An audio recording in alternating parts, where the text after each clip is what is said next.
এদিকে অল্প বয়সী ছেলেটা ফল মিষ্টি দিয়ে যেতেই কাপড় দিয়ে সামনের দিক থেকে যেই না পুরোহিত মশাই ধ্যানে বসেন, অমনি মহিষাসুর শুরু করলো গপ গপিয়ে খাওয়া। নিমেষের মধ্যে সব শেষ, ছেলেমেয়েরা হতাশ।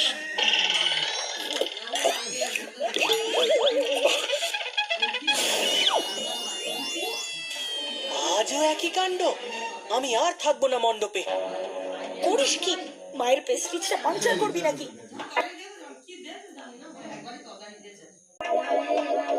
দিনের পর দিন এমন চলতে থাকলে রাগ হওয়াটাই স্বাভাবিক।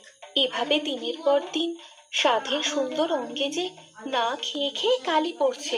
মনে হলো কালি কালি কি যেন একটা শুনলাম, সেরেছি।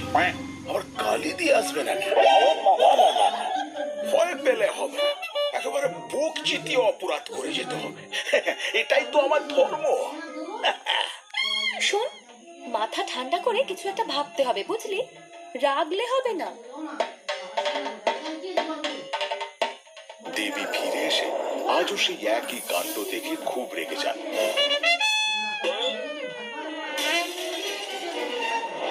লক্ষ্মী তখন মায়ের সঙ্গে পরামর্শ করতে বসে। ছি ছি, কি দুরবস্থা! এখন আমি কি করব? আজ যে আমার সঙ্গে নবপত্রিকাও পূজিত হয়েছে। যাই, আবার কুরুক্ষেত্র বাঁধাই গিয়ে। মা দাঁড়াও, রেগে যেও না। মাথা ঠান্ডা করে মহিষাসুরকে জব্দ করার পরিকল্পনা করতে হবে। দেখছি, দাঁড়াও কি করা যায়। অষ্টমীর দিন মা দুর্গা ছোট্ট কুমারীকে দেখতে একটু সামনে গিয়েছিলেন।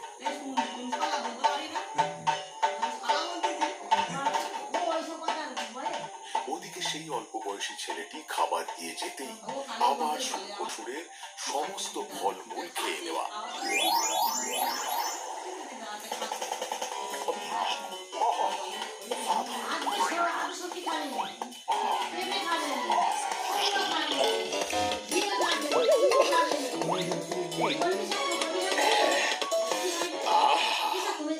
লক্ষ্মী এই সময় পরিকল্পনা করতে বসে।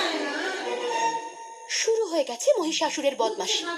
আমায় আজকে একখানা পরিকল্পনা আনতেই হবে, না হলে হবে না। কি করি কি করি?